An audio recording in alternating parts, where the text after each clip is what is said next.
గంగాదేవి క్షణంలోనే ఒక దివ్యమైన రూపాన్ని ధరించింది. అగ్నిదేవుడు ఆ దివ్య రూపాన్ని ఆవహించాడు. తనలో నిక్షిప్తమైన మహాదేవిని అపార తేజస్సును గంగాదేవిలో విడిచిపెట్టాడు. ఆ క్షణమే గంగాదేవి దేహమంతా తాపంతో రగిలిపోయింది. ఆమె ఆర్తనాదం చేసింది. గంగాదేవి అగ్నిదేవుని మాటను మన్నించి ఆ తేజస్సును ఒక పర్వతంపై విడిచింది. ఆ రెల్లు పొదల మధ్య నుండి ఒక దివ్య శిశువు జన్మించాడు. దేవతలందరూ ఆ దృశ్యాన్ని చూసి ఆనందంతో మురిసిపోయారు. గంగాదేవి గర్భం నుండి జారిపడ్డాడు కాబట్టి స్కందుడయ్యాడు. కృత్తికల పాలతో పెరిగాడు కాబట్టి కార్తికేయుడయ్యాడు. అంతటితో ఆగలేదు. ఆ దివ్య కుమారుడు దేవతా సేనలకు సైన్యాధిపతిగా నియమింపబడ్డాడు. ధర్మాన్ని నిలబెట్టాడు. ఓ రామా, ఈ దివ్య ఘట్టాన్నే కుమార సంభవం అని అంటారు. ఓ రామా, కాలం నెమ్మదిగా కదులుతుంది, కానీ విధి అది మాత్రం తన గమ్యాన్ని ఎప్పుడూ తప్పదు. అసమంజుడు తన రాజ్యాన్ని విడిచిపెట్టి వెళ్ళిపోయిన తర్వాత అయోధ్యలో ఒక నిశ్శబ్దం అలుముకుంది. అలా కాలం గడుస్తూ ఉండగా సగర మహారాజు తన జీవితంలో అత్యంత గొప్ప సంకల్పం చేశాడు. అశ్వమేధ యజ్ఞం.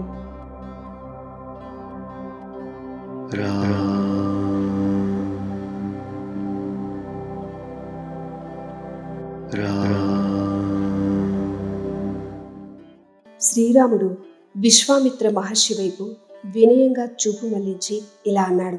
ఓ మహర్షి, సగరి మహారాజు సంకల్పించిన ఆ మహాయజ్ఞాన్ని ఎలా నిర్వహించాడు? దయచేసి వివరించండి అంటూ వినయంగా అడిగాడు. రాముని ప్రశ్నలో ఉన్న ఆసక్తిని గమనించిన విశ్వామిత్రుడు లోతైన శ్వాస తీసుకుని యుగాల చరిత్రను మళ్లీ జీవింపజేస్తూ చెప్పడం మొదలుపెట్టాడు. ఓ రామా, సగరుని యజ్ఞము హిమాచలమునకు వింధ్య పర్వతాలకు మధ్యన పవిత్రమైన భూమిపై ప్రారంభమైంది. మంత్రోచ్చారణతో ఆకాశం కంపించగా యజ్ఞాగ్నులు ధగధగలాడాయి. సగర మహారాజు యజ్ఞాశ్వము విడిచిపెట్టారు. ఆ అశ్వము రాజ్య గౌరవానికి, ధర్మ విజయానికి ప్రతీకగా మారింది. ఆ యజ్ఞాశ్వమునకు రక్షణగా సగరుని మనుమడు అంశుమంతుడు వెంట బయలుదేరాడు. కాని ధర్మం వర్ధిల్లడం ఇంద్రుడికి ఇష్టం లేకపోయింది. ఇంద్రుడు రాక్షస రూపం ధరించి వచ్చి మాయతో యజ్ఞాశ్వమును అపహరించాడు. అశ్వము కనుమరుగైంది. యజ్ఞ స్థలమంతా ఒక్కసారిగా నిశ్శబ్దమైంది. అప్పుడు ఋత్విక్కులందరూ సగరుని వద్దకు వచ్చి ఇలా అన్నారు. ఓ నగర చక్రవర్తి, యజ్ఞాశ్వముని ఎవరో అపహరించారు. యజ్ఞాశ్వము లేనిదే ఈ యజ్ఞము పూర్తి కాదు. కాబట్టి అశ్వము తిరిగి తీసుకురావలను అంటూ చెప్పారు. ఆ మాటలు విన్న సగరుడు తన 60,000 కుమారుల వైపు చూసి గంభీరంగా ఇలా అన్నాడు. ఓ కుమారులారా, ఇది మంత్రబలముతో పవిత్రమైన స్థలము. ఇక్కడికి రాక్షసులు రారు. ఇది రాక్షసుల పని కానే కాదు. కాబట్టి మీరు భూమండలమంతా వెతకండి. భూమి ఉపరితలంపై దొరకకపోతే మీరు ఒక్కొక్కరు ఒక్కొక్క యోజనము చొప్పున భూమిని తవ్వండి. అశ్వము దొరికే వరకు తవ్వుతూనే ఉండండి. కానీ యజ్ఞాశ్వమును తీసుకునే రండి. మీరు తిరిగొచ్చేంత వరకు నేను, ఋత్విక్కులు, నా మనుమడు అంశుమంతుడు ఇక్కడే మీకోసం నిరీక్షిస్తాం అంటూ చెప్పాడు. తండ్రి ఆజ్ఞను శిరసావహించిన సగరపుత్రులు యజ్ఞాశ్వమును వెతుకుతూ బయలుదేరారు. ఎక్కడ వెతికినా అశ్వము కనిపించలేదు. అప్పుడు వారు భూమిని త్రవ్వడం ప్రారంభించారు. వారు భూమిని తవ్వుతూ చీలుస్తూ ముందుకు సాగుతుండగా పాతాల నుంచి సర్పములు, అసురులు బయటకొచ్చారు. కాని ఆవేశంలో ఉన్న సగరపుత్రులు ఎవ్వరినీ విడిచిపెట్టలేదు. 60,000 మంది సగరపుత్రులు ఒక్కొక్కరు ఒక్కొక్క యోజనము చొప్పున 60,000 యోజనాలను తవ్వారు. భూమి అంతా పాతాళంగా మారిపోయింది. ఒక మహా గొయ్యిగా తయారైంది. జంబూ ద్వీపమంతా వారి తవ్వకాల్లో కంపించింది. ఈ భయానక దృశ్యం చూసి దేవతలు, గంధర్వులు, నాగులు అందరూ కలవరపడ్డారు. వారందరూ కలిసి బ్రహ్మదేవుని వద్దకు వెళ్లి ఆవేదనతో మొరపెట్టుకున్నారు. ఓ బ్రహ్మదేవా, యజ్ఞాశ్వము కోసం సగరపుత్రులు భూమి అంతా తవ్వుతున్నారు. పాతాళంలో తపస్సు చేసుకుంటున్న ఋషులను సంహరిస్తున్నారు. ఎవరు ఎదురైనా వారిని హతమారుస్తున్నారు. అనేక జీవజాలాలు నశించిపోతున్నాయి. మీ సృష్టి అంతా సర్వనాశనానికి దారితీస్తోంది. ఓ పితామహ, ఇప్పుడు ఈ సృష్టిని రక్షించగలిగేది మీరు మాత్రమే అంటూ మొరపెట్టుకున్నారు. అప్పుడు బ్రహ్మదేవతడు, ఓ దేవతలారా, భయపడకండి. ఈ భూమి ఎవరిదనుకుంటున్నారు? ఇది ఆ సర్వేశ్వరుడు శ్రీ మహావిష్ణువుకు చెందినది. ఈ భూమిని ఆయనే కపిలావతారంలో రక్షిస్తున్నాడు. సగర కుమారులకు రావలసిన శిక్ష ఆ కపిల మహర్షి చేతిలోనే ఉంది. సగర కుమారుల మరణం కపిలుని చేతిలోనే నిర్ణయించబడి ఉంది. బ్రహ్మదేవుని మాటలు విన్న దేవతలు నెమ్మదిగా తమ తమ లోకాలకు వెళ్ళిపోయారు. ఇక సగర కుమారులు ఆగకుండా భూమిని తవ్వుతూనే ఉన్నారు. ఎంత లోతుకు వెళ్ళినా యజ్ఞాశ్వము కనపడలేదు. అంతలో ఒక భయంకరమైన మహాశబ్దం వినిపించింది. కాని అహంకారంతో నిండిన వారు ఆ శబ్దాన్ని పట్టించుకోలేదు.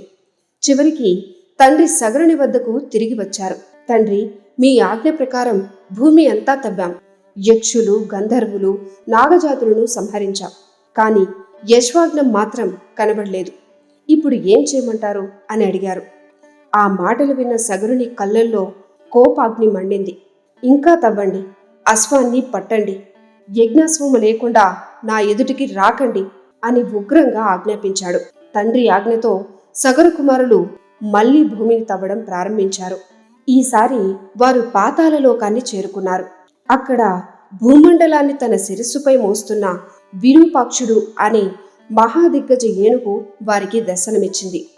ఆ మహారూపాన్ని చూసి సగర కుమారుడు నమస్కరించి మరలా తవ్వసాగారు.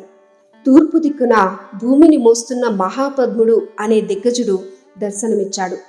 ఆ దృశ్యానికి వారు ఆశ్చర్యంతో నిలిచిపోయారు.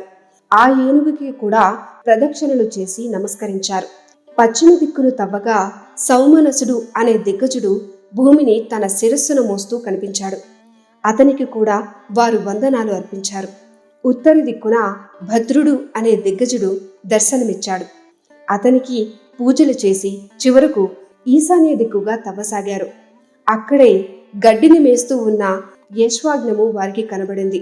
ఆ అశ్వమునకు కొద్ది దూరంలో మహావిష్ణువు అవతారమైన కపిల మహర్షి గాఢమైన తపస్సులో లీనమై కనిపించాడు. యజ్ఞాశ్వము చూసిన క్షణమే సగరు కుమారుల శరీరాలు కోపంతో కంపించిపోయాయి.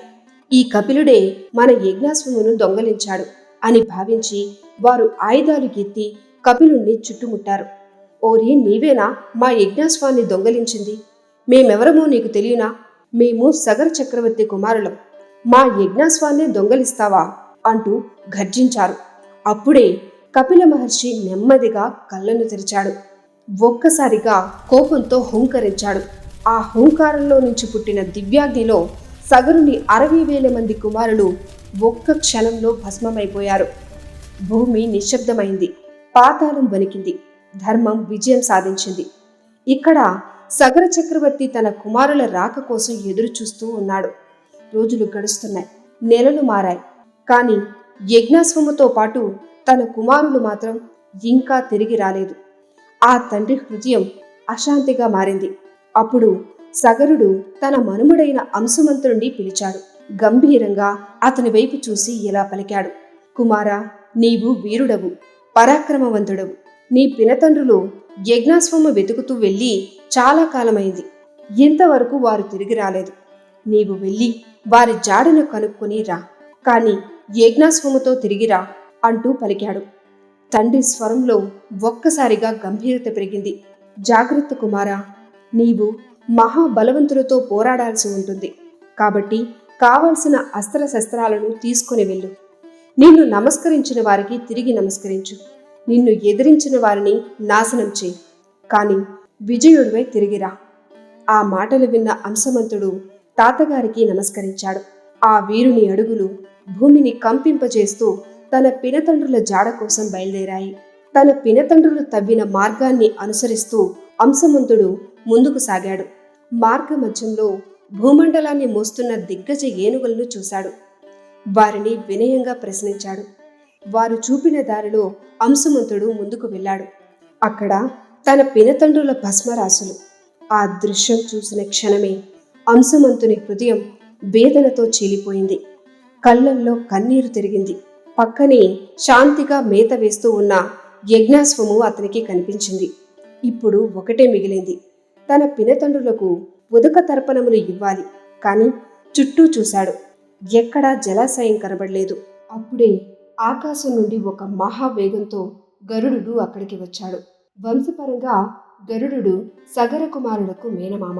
గరుడు అంశమంతుని చూసి గంభీరంగా ఇలా అన్నాడు: కుమారా, నీ పినతండ్రుల మరణముకు చింతింపకు. వారి మరణానికి లోకాలన్నీ హర్షిస్తున్నాయి. నీ పినతండ్రులు అంతటి దుర్మార్గులు. వారు కపిల మహర్షి శాపముతో భస్మమయ్యారు. గరుడిని స్వరం మరింత గంభీరంగా మారింది. వారికి సాధారణ ఉదక తర్పణాలు ఇవ్వడం ఉచితం కాదు. నీవు గంగానదిలో మాత్రమే వారికి తర్పణాలు విడవాలి. గంగానది తల్లి వారి భస్మరాశులను తడిపినప్పుడే వారికి స్వర్గలోక ప్రాప్తి కలుగుతుంది. కాబట్టి వారి గురించి చింతింపక యజ్ఞాస్వాన్ని తీసుకుని నీ తాతగారి యజ్ఞాన్ని నిర్వర్తించు అని గరుడు పలికాడు. గరుడుని మాటలను శిరస వహించాడు అంశమంతుడు.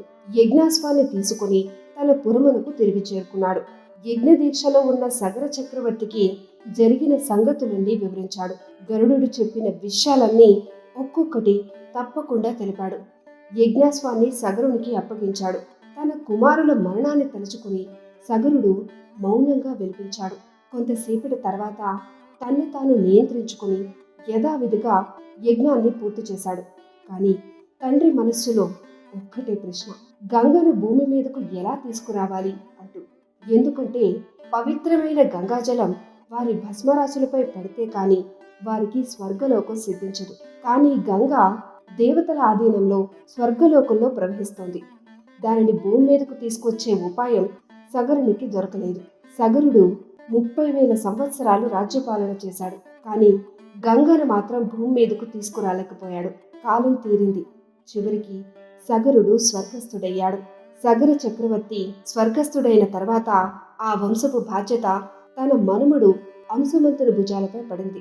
అంశుమంతుడు చక్రవర్తిగా రాజ్యాన్ని స్వీకరించాడు. కానీ రాజ్యకాంక్ష కన్నా అతని మనస్సు వేధించింది ఒక్కటే: తన పితామహులకు స్వర్గలోక ప్రాప్తి ఎలా కలిగించాలి అంటూ. అంశమంతుడు తన కుమారుడైన దిలీపునికి రాజ్యాన్ని అప్పగించి తాను అరణ్యాలకు వెళ్లి తపస్సులో లీనమయ్యాడు. ఇక దిలీపుడు రాజసింహాసనంపై కూర్చున్నాడు. కానీ అతని హృదయంలో కూడా శాంతి లేదు. ఆకాశగంగను భూమి మీదకి ఎలా తీసుకురావాలి అనే ప్రశ్న అతనికి మనశ్శాంతి లేకుండా రాత్రింబగళ్ళు కలిసివేసింది. ఎన్ని యుక్తులు ఆలోచించినా తగిన ఉపాయం దొరకలేదు. ఆ బాధ, ఆ మనోవ్యత చివరికి దిలీపుడి ప్రాణాలనే తీసుకుంది. ఆ తర్వాత ఆ వంశంలో వెలిగిన దీపం భగీరథుడు. భగీరథుడు పరాక్రమవంతుడే కాదు, ధర్మనిష్ఠుడు. కానీ అతనికి పుత్ర సంతానం లేదు. ఒకవైపు తన వంశం కొనసాగాలనే కోరిక, మరోవైపు తన ప్రపితామహులకు స్వర్గలోక ప్రాప్తి కలిగించాలనే బాధ్యత. ఈ రెండు కోరికలతో భగీరథుడు తపస్సుకి ఉపక్రమించాడు. అది సాధారణమైన తపస్సు కాదు, ప్రాణాలను పణంగా పెట్టిన తీవ్రమైన తపస్సు. భగీరథుని తపస్సుకు మెచ్చి చివరికి బ్రహ్మదేవుడు ప్రత్యక్షమయ్యాడు. గంభీర స్వరంతో ఇలా అన్నాడు: ఓ భగీరథ, నీ తపస్సుకు నేను మెచ్చాను. నీకు ఏం వరం కావాలో కోరుకో అని బ్రహ్మదేవుడు అడిగాడు. అప్పుడు భగీరథుడు వినయంగా తలవంచి ఇలా అన్నాడు: దేవా, నాకు పుత్ర సంతానాన్ని ప్రసాదించండి. ఒక్క క్షణం ఆగి మళ్ళీ ఇలా అన్నాడు: అంతేకాదు దేవా, ఆకాశగంగను భూమి మీదకి పంపండి. ఆ గంగాజలంతో నా ప్రపితామహులకు జలతర్పణాల్ని విడవాలనుకుంటున్నాను అని చెప్పాడు. బ్రహ్మదేవుడు భగీరథుని వైపు చూసి గంభీరంగా ఇలా అన్నాడు: ఓ భగీరథ, నీకు సంతాన ప్రాప్తి తప్పకుండా కలుగుతుంది. కానీ వెంటనే ఆయన స్వరం మరింత గంభీరంగా మారింది. ఆకాశగంగను భూమి మీదకి తేవడం అత్యంత కష్టమైన పని. గంగాదేవి హిమవంతుని పెద్ద కుమార్తె. హిమవంతునికి రెండవ కుమార్తె ఉమను సదాశివుడు వివాహం ఆడాడు. ఆకాశం నుండి భూమి మీదకి దూకే గంగా ప్రవాహాన్ని భరించే శక్తి ఆ మహేశ్వరునికి తప్ప ఇతరులకు లేదు. భూమి ఆ ఉగ్ర ప్రవాహాన్ని భరించలేదు. కాబట్టి మధ్యలో మహేశ్వరుడు గంగను తన జటాజూటంలో వహించాలి. బ్రహ్మదేవుడు ఇలా స్పష్టంగా చెప్పాడు: నీవు మహేశ్వరుణ్ణి ప్రార్థించి గంగాదేవిని వహించమని వేడుకోవాలి. బ్రహ్మదేవుడు ఈ విషయాన్ని గంగాదేవికి తెలియజేశాడు. ఆమె అనుమతిని కూడా సాధించాడు.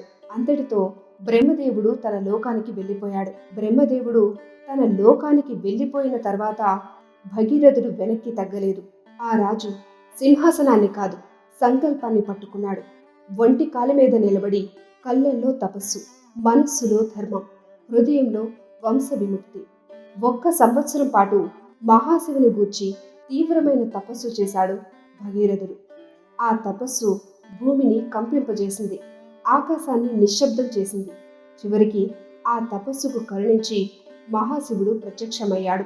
గంభీర స్వరంతో మహాశివుడు ఇలా అన్నాడు: ఓ భగీరథ, నీ తపస్సుకు నేను సంతృప్తి చెందాను. నీవు కోరినట్టుగా హిమవంతుని కుమార్తె అయిన గంగను నా శిరస్సున ధరిస్తాను. అంతే. దేవలోకంలో ప్రవహిస్తున్న ఆకాశగంగ మహావేగంతో భూమి వైపు దూకింది.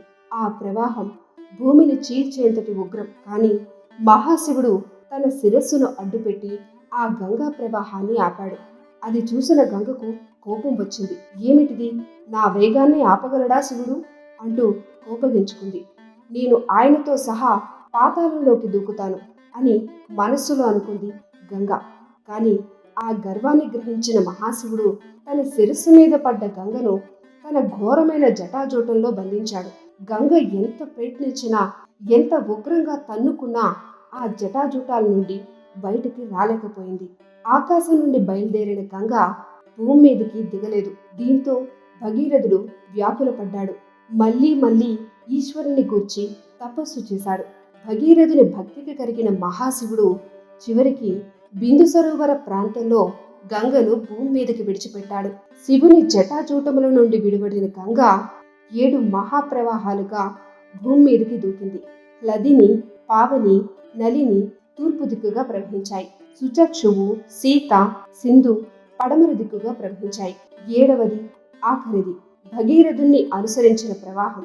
భగీరథుడు తన రథం మీద ముందుకు సాగుతుంటే గంగ ఆ రథం వెంటే ప్రవహించింది. ఆకాశం నుండి భూమి మీదకి గంగ దిగుతున్న దృశ్యాన్ని చూసి దేవతలు, గంధర్వులు ఆశ్చర్యంతో నిలిచిపోయారు. గంగావతరణం చూడ్డానికి దేవలోకంలోని వారందరూ తమ తమ వాహనాలపై ఆకాశంలో నిలబడ్డారు. గంగ నురగలు కక్కుకుంటూ కొన్ని చోట్ల మెల్లగా, కొన్ని చోట్ల ఉగ్రంగా, కొన్ని చోట్ల వంకరటింకరగా కొండలను, కోనలను దాటుకుంటూ భూమి మీదకి ప్రవహించింది. ఆ గంగ మొదట మహాశివుని శిరస్సు మీద పడి అక్కడి నుండి భూమి మీదకి తన నిర్మల జలాలను ప్రసరించింది. ఆ గంగలో స్నానం చేసిన వారికి సమస్త పాపాలు నశించాయి. గంగా స్నానం చేసిన వారు స్వర్గలోక ప్రాప్తి పొందారు. గంగలో మునిగిన వారికి శారీరక బాధలు మటుమాయం అయ్యాయి. భగీరథుని వెంట గంగ ప్రవహించగా ఆ గంగ వెంట దేవతాగణములన్నీ సాగాయి. సర్వ పాపాలు పోగొట్టే గంగానది భగీరథుడు ఎటు వెళితే అటు వెళుతూ ఉంది. మార్గ మధ్యలో జహ్న మహాముని ఆశ్రమం వచ్చింది. ఆ సమయంలో జహ్న మహర్షి యాగం చేస్తున్నాడు. ఉధృతంగా ప్రవహించిన గంగ ఆ ఆశ్రమాన్ని ముంచేసింది. ఇది చూసిన జహ్న మహర్షికి కోపం వచ్చింది. గంగ గర్వాన్ని అణచడానికి ఆయన ఆ ఉగ్ర ప్రవాహాన్ని మొత్తం తాగేశాడు. దేవతలంతా ఆశ్చర్యంతో చూస్తూ ఉండిపోయారు. భగీరథుడు, దేవగణములు జహ్న మహర్షిని పూజించి గంగను విడిచిపెట్టమని ప్రార్థించారు. వారి భక్తికి సంతసించిన జహ్నువు తన చెవుల నుండి గంగను బయటికి విడిచాడు. అప్పటి నుండి గంగకు జాహ్నవి, జహ్ననుత అనే పేర్లు వచ్చాయి. గంగ మరలా భగీరథుణ్ణి అనుసరించింది. సగరపుత్రులకు మోక్షం కలిగించేందుకు భగీరథుడు గంగను పాతాళ లోకానికి తీసుకుని వెళ్ళాడు. ఆకాశం నుండి దిగివచ్చిన పవిత్ర గంగాజలం సగరపుత్రుల భస్మరాశుల మీదుగా నెమ్మదిగా ప్రవహించింది. ఆ భస్మరాశులు జీవంతో స్పందించినట్లయ్యాయి. గంగాజల జలస్పర్శతో వారి పాపములన్నీ నశించాయి. వారి ఆత్మలు పునీతమయ్యాయి. వారందరికీ స్వర్గలోక ప్రాప్తి కలిగింది. ఆ క్షణంలో దేవలోకమంతా నిశ్శబ్దమైంది. అప్పుడే బ్రహ్మదేవుడు ప్రత్యక్షమయ్యాడు. గంభీరమైన స్వరంతో భగీరథుని చూసి ఇలా పలికాడు: ఓ భగీరథ, నీవు కోరినట్లుగానే గంగా సగరపుత్రుల భస్మరాశుల మీద ప్రవాహించింది. 60,000 మంది సగర కుమారులు స్వర్గానికి చేరుకున్నారు.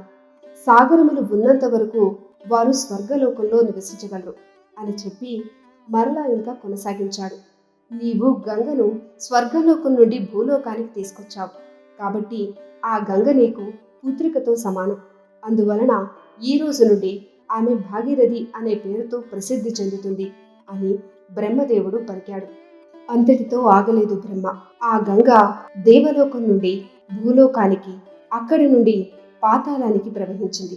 కాబట్టి గంగకు త్రిపద అనే పేరుతో కూడా పిలుపు వస్తుంది అని అన్నాడు. తర్వాత భగీరథుని వైపు చూసి ఆశీర్వదిస్తూ ఇలా పలికాడు. ఓ భగీరథ, ఈ పవిత్ర గంగాజలముతో నీ పితృవులకు తర్పణాలు విడిచిపెట్టి నీ మాటను నిలబెట్టుకో అని అన్నాడు బ్రహ్మదేవుడు. సగర చక్రవర్తి మనుమడు అంశుమంతుడు, అతని కొడుకు దిలీపుడు ఈ కార్యాన్ని చేయలేకపోయారు. కానీ నీవు దేవలోకంలో ఉన్న గంగను భూలోకానికి తీసుకొచ్చి లోకాలకే మహోపకారం చేశావు. బ్రహ్మస్వరం మరింత గంభీరమైంది. నీవు అఖండమైన కీర్తి ప్రతిష్ఠలు సంపాదించుకున్నావు. ఈ రోజు నుండి ప్రతిరోజు ఈ పుణ్య గంగాజలములో స్నానం చేసి పునీతుడు కావు. నీకు అపారమైన పుణ్యం కలుగుతుంది అని పలికి బ్రహ్మదేవుడు తన లోకాలకు వెళ్ళిపోయాడు. ఆ తర్వాత భగీరథుడు తన పితృలకు, పితామహులకు, ప్రపితామహులకు గంగాజలముతో తర్పణము విడిచాడు. వారి ఆత్మలకు పుణ్యలోకాలకు ప్రాప్తించేలాగా చేశాడు. ఆ క్షణంలో భగీరథుడు కేవలం రాజు కాదు, ఒక వంశాన్ని విముక్తి చేసిన మహానుభావుడు. ఇది విని విశ్వామిత్ర మహర్షి రాముడి వైపు చూసి మృదువుగా ఇలా అన్నాడు. ఓ రామ, ఇదే గంగావతరణం కథ. ఈ గంగావతరణం కథ చదివినవాడు, విన్నవాడు పాపాల నుండి విముక్తుడై పుణ్యలోకాలను పొందుతాడు. ఆ తర్వాత సంజయులను గమనించి విశ్వామిత్రుడు ఇలా పలికాడు. రామ, ఇప్పుడు సంధ్యాకాలమైంది. రా, సంధ్యావందనాది కార్యక్రమాలను నిర్వర్తించడం అంటూ పిలిచాడు. విశ్వామిత్రుడు చెప్పిన ఆ గంగావతరణం కథను రాముడు, లక్ష్మణుడు ఆశ్చర్యంతో, భక్తితో నిశ్శబ్దంగా విన్నారు. ఆ కథలోని ప్రతి ఘట్టం వారి హృదయాల్లో చిరకారం నేర్చిపోయింది. ఆ రాత్రి అంతా గంగ భూమి మీదికి దిగిన దృశ్యమే వారి కళ్ళ ముందు తిరుగుతూ ఉండింది. భగీరథుని తపస్సు, శివుని జటాజూటం, గంగ ప్రవాహం, సగరపుత్రుల మోక్షం అన్నీ మనస్సులో మళ్ళీ మళ్ళీ ప్రతిధ్వనించాయి. మరునాడు పొద్దుటే రాముడు, లక్ష్మణుడు లేచారు. సంధ్యావందనాది కార్యక్రమాలు శ్రద్ధగా పూర్తి చేసుకున్నారు. ఆ తర్వాత విశ్వామిత్రుని వద్దకు వచ్చి వినయంతో నమస్కరించారు. ఆయన పక్కన శాంతంగా నిలబడ్డారు. అప్పుడు రాముడు మృదువైన స్వరంతో ఇలా అన్నాడు. ఓ మహర్షి, మీరు చెప్పిన గంగావతరణం కథ మాకు అపారమైన ఆనందాన్ని, అద్భుతమైన ఆశ్చర్యాన్ని కలిగించింది. గడిచిన రాత్రి అంతా నేను, లక్ష్మణుడు ఆ కథనే మననం చేసుకుంటూ గడిపాము. ఇప్పుడు మనము ఆ పవిత్ర గంగానదిని దాటవలసి ఉంది కదా. దానికి కావలసిన ఏర్పాట్లన్నీ ఈ ఆశ్రమంలోని మునికుమారులు చేసి ఉంచారు అని వినయంగా చెప్పాడు రాముడు. అంతటితో విశ్వామిత్రుడు, రామలక్ష్మణుడు, వారితో వచ్చిన మునులు అందరూ కలిసి గంగానదిని దాటారు. గంగ ప్రవాహం నడుమ నిశ్శబ్దంగా ముందుకు సాగారు. అలా సాగుతూ సాగుతూ వారు ఒక విశాలమైన నగరానికి చేరుకున్నారు. ఆ నగరపు వైభవం, అందాన్ని చూసి రాముడు ఆశ్చర్యపోయాడు. ఆ నగరాన్ని చూసి విశ్వామిత్రుడితో ఇలా అడిగాడు. ఓ మహర్షి, ఈ విశాలమైన నగరాన్ని ఎవరు పరిపాలిస్తున్నారు? వారు ఏ రాజవంశానికి చెందినవారు? వారి చరిత్ర ఏంటి? దయచేసి మాకు వివరించండి అంటూ రాముడు వినయంగా అడిగాడు. అప్పుడు విశ్వామిత్రుడు రామలక్ష్మణుల వైపు చూసి మునులందరికీ వినిపించేలా గంభీరంగా ఇలా చెప్పడం మొదలుపెట్టాడు. ఓ రామ, ఈ ప్రదేశంలో ఒక మహాఘట్టం జరిగింది. ఇప్పుడు అది నీకు సవిస్తరంగా చెప్తాను, విను అంటూ విశ్వామిత్రుడు పలికాడు. కృతయుగంలో దితిపుత్రులు, అదితిపుత్రులు ఈ లోకంలో ఉండేవారు. వారు మహాబలవంతులు, పరాక్రమవంతులు, ధార్మికులు కూడా. ఒకరోజు వారందరికీ ఒక కోరిక కలిగింది. రోగాలు లేకుండా, ముసలితనం లేకుండా, మరణం లేకుండా అమరత్వం పొందాలి అని వారు కోరుకున్నారు. దానికి తగిన ఉపాయం గురించి ఆలోచించసాగారు. అప్పుడే ఒక అద్భుతమైన ఆలోచన వారికి వచ్చింది. క్షీరసాగరాన్ని మదించి అమృతాన్ని పొందాలి అని నిశ్చయించుకున్నారు. దితిపుత్రులు, అదితిపుత్రులు కలిసి మందర పర్వతాన్ని పెకలించి తెచ్చి క్షీరసాగరంలో వేశారు. వాసుకిని తాడుగా చేసుకుని ఆ పర్వతానికి చుట్టారు. మందర పర్వతం కవ్వంగా, వాసుకి తాడుగా క్షీరాన్ని మదించసాగారు. 1000 సంవత్సరాలు గడిచాయి. వాసుకి తన తలల నుండి విషాన్ని కక్కడం మొదలుపెట్టాడు. ఆ విషం నుండి భయంకరమైన హాలాహలం పుట్టింది. ఆ హాలాహలము 3 లోకాలను దహించసాగింది. భయంతో దేవతలందరూ మహేశ్వరుణ్ణి ప్రార్థించారు. లోకాలను రక్షించండి అంటూ మొరపెట్టుకున్నారు. అప్పుడే మహావిష్ణువు అక్కడికి వచ్చాడు. చిరునవ్వుతో మహేశ్వరుణ్ణి ఇలా అన్నాడు: ఓ మహాదేవా, నీవే అందరికంటే పెద్దవాడివి. క్షీరసాగర మదనంలో ముందుగా పుట్టింది హాలాహలమే. పెద్దవాడిగా దానిని గ్రహించగల శక్తి నీకే ఉంది. కాబట్టి ఆ హాలాహలాన్ని నీవే స్వీకరించాలి అని చెప్పాడు మహావిష్ణువు. ఆ మాటల తర్వాత మహావిష్ణువు అక్కడి నుండి వెళ్ళిపోయాడు. మహాశివుడు హాలాహలాన్ని అమృతంలాగా తాగేశాడు. తన కంఠంలో నిలిపి లోకాలను రక్షించాడు. తర్వాత శివుడు కూడా వెళ్ళిపోయాడు. మరలా దేవతలు, అసురులు క్షీరసాగరాన్ని మదించసాగారు. అప్పుడొక ఉత్పాతం జరిగింది. కింద ఆధారం లేక మందర పర్వతం క్షీరసాగరంలో కుంగిపోసాగింది. భయంతో దేవతలు, అసురులు మరలా విష్ణుమూర్తిని ప్రార్థించారు. ఓ మహావిష్ణు, సర్వభూతాలకి నీవే దిక్కు. ఈ మందర పర్వతాన్ని మా కోసం నీవు పైకెత్తు అంటూ దేవతలు ప్రార్థించారు. వారి మొరవిన్న మహావిష్ణువు కూర్మావతారాన్ని ధరించి మందర పర్వతం కింద చేరాడు. పర్వతాన్ని ఎత్తి పట్టుకున్నాడు. అప్పుడే మళ్లీ మదనం కొనసాగింది. మరొక 1000 సంవత్సరాలు గడిచాయి. అప్పుడు క్షీరసాగరం నుండి ధన్వంతరి, అప్సరసులు పుట్టారు. నీళ్లను మదించగా పుట్టినవారు కాబట్టి వారికి అప్సరసులు అనే పేరు వచ్చింది. 60 కోట్ల అప్సరసులు పుట్టారు. కానీ వారిని వివాహం చేసుకోవడానికి ఎవరూ ముందుకు రాలేదు. అందువల్ల వారు ఎవ్వరికీ చెందని సాధారణ స్త్రీలుగా మిగిలిపోయారు. తరువాత వరుణుని కుమార్తె వారుని బయటకొచ్చింది. దితిపుత్రులు ఆమెను స్వీకరించలేదు. అదితిపుత్రులు స్వీకరించారు. ఆ కారణంగానే సురును స్వీకరించిన వారు దేవతలయ్యారు. సురును తిరస్కరించిన వారు అసురులయ్యారు. మరలా మథనం జరిగింది. ఉచ్చేస్రవం అనే గుర్రం, కౌస్తుభమని, చివరకు అమృతము పుట్టాయి. అమృతం కోసం దేవదానవ యుద్ధం జరిగింది. అసురులు నాశనమయ్యారు. చివరికి మహావిష్ణువు మోహిని రూపంలో అమృతాన్ని హరించుకుపోయాడు. ఆపై జరిగిన యుద్ధంలో అసురులు, దైత్యులు సంహరించబడ్డారు. దేవేంద్రుడు 3 లోకాలకు అధిపతి అయ్యాడు. ఓ రామా, నేను ముందే చెప్పాను కదా, దేవాసుర యుద్ధంలో దితికుమారులైన దైత్యులు అందరూ మరణించారు అని. ఆ వార్త వినగానే దితి అనే తల్లి హృదయం ఛిద్రమైంది. తన కడుపును పుట్టిన కుమారులు ఒక్కొక్కరిగా నేలరాలిపోతే ఆ తల్లి గుండె ఎంత వేదన పడిందో ఎవ్వరూ ఊహించలేరు. ఆ దుఃఖాన్ని ఇక దాచుకోలేక దితి తన భర్త అయిన మహర్షి కశ్యపుని వద్దకు వెళ్ళింది. ఆమె కళ్ళల్లో కన్నీళ్లు, మనసులో కోపం, హృదయంలో ప్రతీకారం. వణుకుతున్న స్వరంతో దితి ఇలా అడిగింది: నాదా, నీ కుమారులైన దేవతలు నా కుమారులైన దైత్యులను యుద్ధంలో చంపేశారు. ఆ దేవతలను సంహరించగలవాడు నాకు పుత్రుడుగా కావాలి అని వేడుకుంది. దేవేంద్రుణ్ణే చంపగల అసాధారణమైన, పరాక్రమమైన కుమారుడు నాకు కావాలి అని అడిగింది. ఆ పుత్రుని కోసం నేను ఘోరమైన తపస్సు చేస్తాను, దయచేసి నాకు అనుమతి ఇవ్వండి అని అడిగింది. దితి మాటలు విన్న మహర్షి కశ్యపుడు కొద్దిసేపు మౌనంగా నిలబడి ఆమె వైపు చూశాడు. ఆ తర్వాత గంభీరంగా ఇలా అన్నాడు: ఓ దితి, నీ కోరిక నెరవేరుతుంది. యుద్ధంలో ఇంద్రునిచే జయించగల మహాపరాక్రమశాలి అయిన పుత్రుడు నీకు కలుగుతాడు అని వరమిచ్చాడు. కశ్యపుడు తన చేతితో దితి శరీరమంతా తడిమి ఆశీర్వదించాడు. ఆ తర్వాత తపస్సు కోసం అరణ్యాలకు వెళ్ళిపోయాడు. కశ్యపుని వరం విన్న దితి ఆనందానికి అవధులు లేకపోయాయి. ఆమె కూడా కుశప్లవనము అనే ప్రదేశానికి వెళ్ళి ఘోరమైన తపస్సు ప్రారంభించింది. ఆమె తపస్సు చేస్తున్న కాలంలో ఒక అద్భుతమైన విషయం జరిగింది. దేవేంద్రుడు స్వయంగా అక్కడికి వచ్చాడు. తాను దేవతల రాజైనప్పటికీ ఒక సాధారణ సేవకుడిలా దితికి పరిచర్యలు చేయసాగాడు.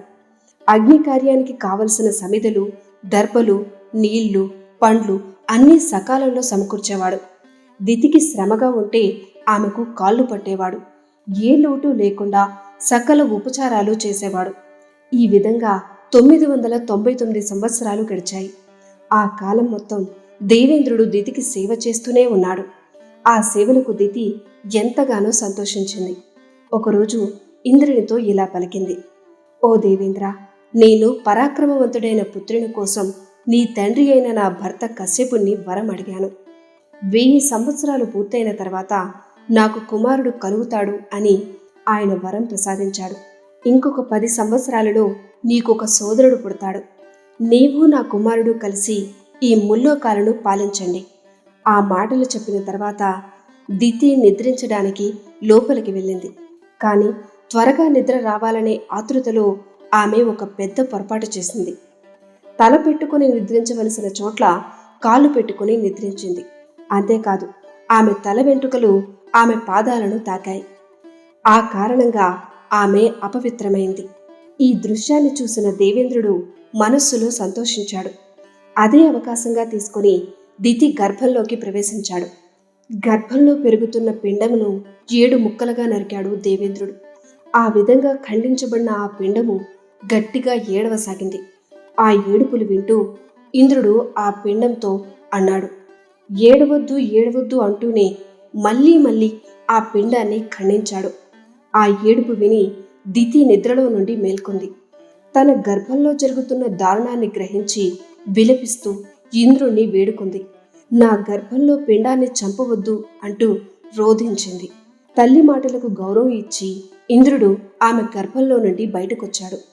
దితిని చూసి ఇంద్రుడు వినయంగా ఇలా అన్నాడు: తల్లి, నన్ను క్షమించు. నీవు నా తలవైపు కాళ్ళు పెట్టుకుని నీ తల వెంట్రుకలు నా పాదాలకు తగిలినట్లుగా నిద్రించావు. ఆ విధంగా అపచారం చేశావు. ఆ అపచారాన్ని అవకాశంగా తీసుకుని నేను నీ గర్భంలోకి ప్రవేశించాను. యుద్ధంలో నన్ను చంపబోయే నీ కుమారుడు గర్భంలోనే 7 ముక్కలుగా ఖండించాను. దయచేసి నన్ను క్షమించు అని ప్రార్థించాడు.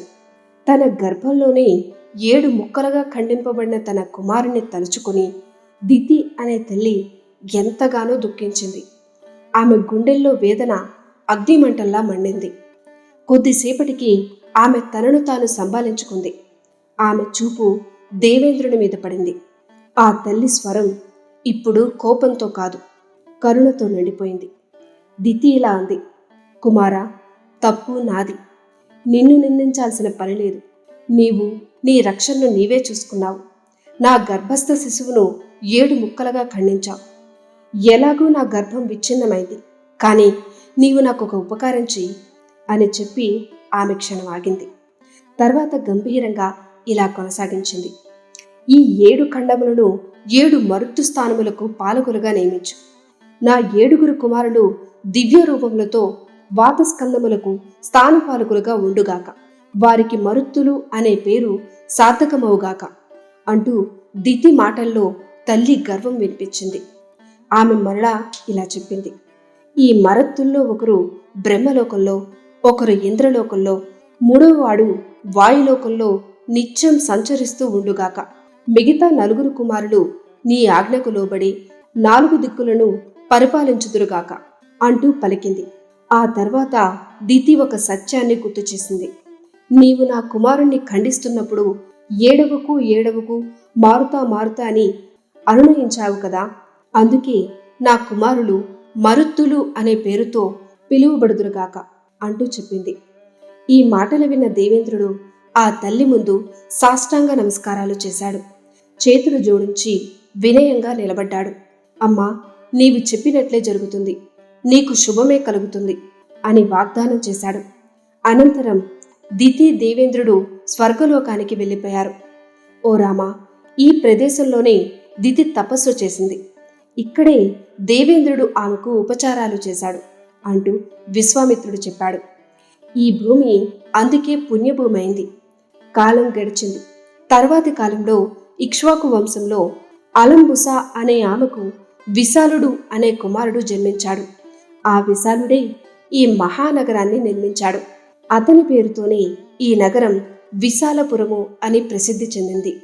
విశాలుని కుమారుడు హేమచంద్రుడు, హేమచంద్రుని కుమారుడు సుచంద్రుడు, సుచంద్రుని కుమారుడు ధూమ్రాశ్వుడు, ధూమ్రాశ్వుని కుమారుడు సృంజయుడు, సృంజయుని కుమారుడు సహదేవుడు, సహదేవుని కుమారుడు కుశాశ్వుడు, కుశాశ్వుని కుమారుడు సోమదత్తుడు, సోమదత్తుని కుమారుడు కాకుత్తుడు, ఆ కాకుత్తుని కుమారుడే ప్రస్తుతం విశాల నగరాన్ని పరిపాలిస్తున్న సుమతి అని చెప్పి విశ్వామిత్రుడు ఇలా అన్నాడు. ఈ రాత్రి మనం ఇక్కడే విశ్రమిద్దాం, రేపు ఉదయం మిథిలా నగరానికి ప్రయాణాన్ని కొనసాగిద్దాం అంటూ చెప్పాడు. వెంటనే వారు వచ్చిన సంగతి విశాలపుర రాజు సుమతికి తెలియజేశారు. సుమతి సపరివార సమేతంగా విశ్వామిత్రుని ఎదురుకి వచ్చారు. మహర్షికి మరియు ఆయన వెంట వచ్చిన వారికి సాదరంగా ఆహ్వానం పలికారు. అర్ఘ్యపాద్యాలు ఇచ్చి గౌరవంగా సత్కరించాడు. విశ్వామిత్రుని చూసి రాజు సుమతి భక్తితో ఇలా అన్నాడు. మహాత్మా, తమరు మా నగరానికి వచ్చి మమ్మల్ని కృతార్థులను చేశారు. మేము ధన్యులమయ్యాము. నన్ను మించిన అదృష్టవంతుడు ఈ లోకంలోనే లేడు అంటూ చెప్పాడు. రాజు సుమతి మహాత్ముడైన విశ్వామిత్రునితో క్షేమ సమాచారాలు తెలుసుకున్న తర్వాత ఆయన చూపు రామలక్ష్మణుల మీద నిలిపాడు. దేవతల తేజస్సు కలిగిన మీ ముఖాలు, సింహనడకతో అడుగులు, విల్లు అమ్ములు ధరించిన మీ శరీర సౌష్ఠవం క్షణకాలంలోనే అతని మనస్సును ఆకర్షించాయి. అప్పుడు సుమతి వినయంగా అడిగాడు, ఓ విశ్వామిత్ర మహర్షి, మీతో పాటు వచ్చిన ఈ ఇద్దరు రాజకుమారులు ఎవరు? వారి కాంతి దేవతలను మరిపిస్తోంది. యవ్వనంలో అడుగుపెట్టిన వీరి శరీర బలం అపారంగా కనిపిస్తోంది. ఏ దేశపు యువరాజులు వీరు? వారి తల్లిదండ్రులు ఎవరు? ఇంత దుర్గమమైన అడవిలో మీ వెంట కాలినడకన రావడానికి గల కారణమేంటి?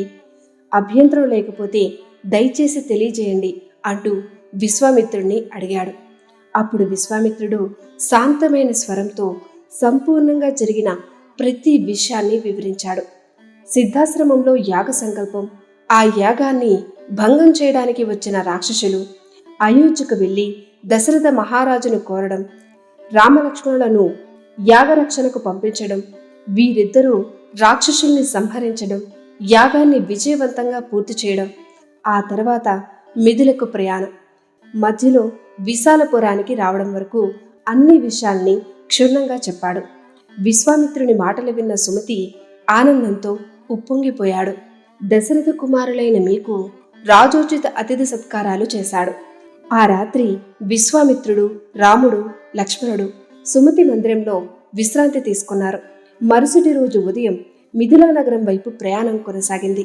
మిథిలా సమీపానికి వచ్చేసరికి ఒక నిర్మానుష్యమైన ఆశ్రమం కంటపడింది. అప్పుడు రాముడు విశ్వామిత్రుణ్ణి అడిగాడు, ఓ మహర్షి, ఈ అరణ్యంలో ఎవ్వరూ లేరు. ఈ ఆశ్రమం ఎవరిది?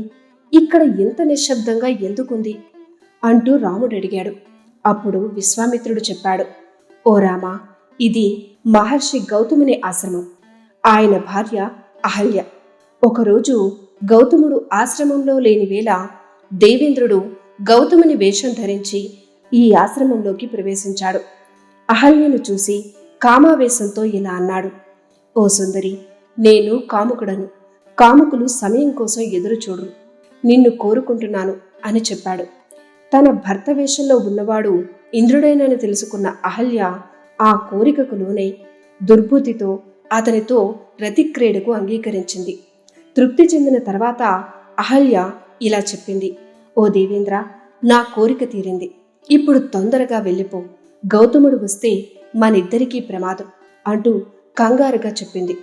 ఇంద్రుడు నవ్వుతూ అన్నాడు, నేను ఎలా వచ్చానో అలాగే వెళ్ళిపోతాను అంటూ చెప్పాడు. భయంతో ఆశ్రమంలో నుంచి బయటికి వెళ్ళిపోయాడు ఇంద్రుడు.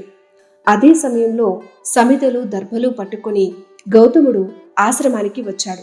తన వేషంలో ఉన్న ఇంద్రుణ్ణి చూసి జరిగిందంతా గ్రహించాడు.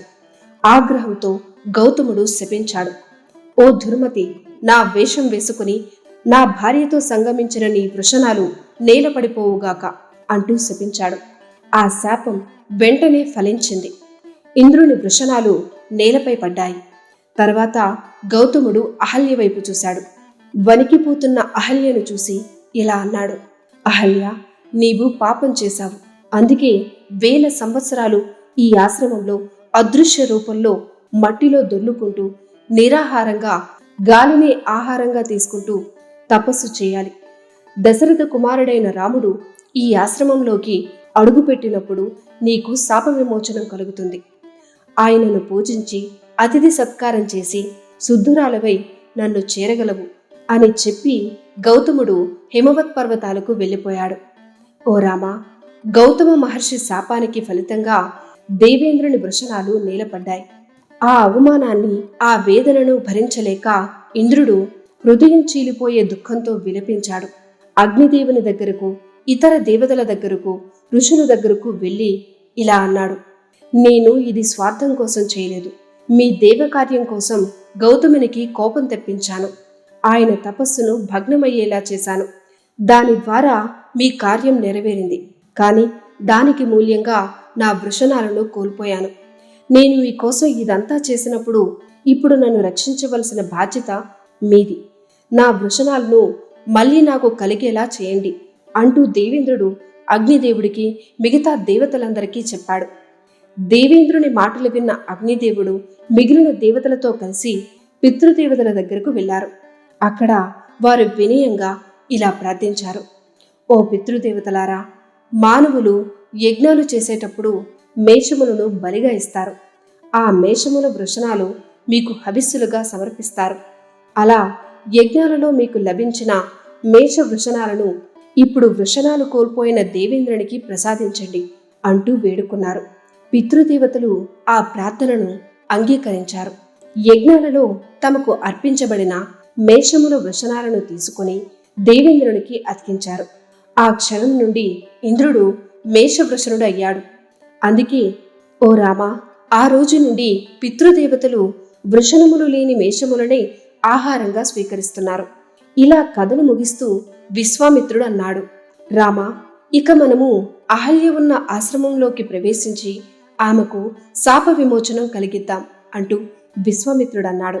అనంతరం విశ్వామిత్రుడు, రాముడు, లక్ష్మణుడు అహల్య ఉన్న ఆశ్రమంలోకి అడుగుపెట్టారు. ఆ క్షణం వరకు గౌతముని శాప ప్రభావంతో అహల్య ఎవ్వరికీ కనబడలేదు. కాని నీవు అడుగుపెట్టిన క్షణమే ఓ రామా, అహల్యకు నీవే దర్శనమిచ్చావు. నీ దర్శనంతోనే ఆమె శాపం కరిగిపోయింది. ఆమె అందరికీ కనిపించే రూపాన్ని పొందింది.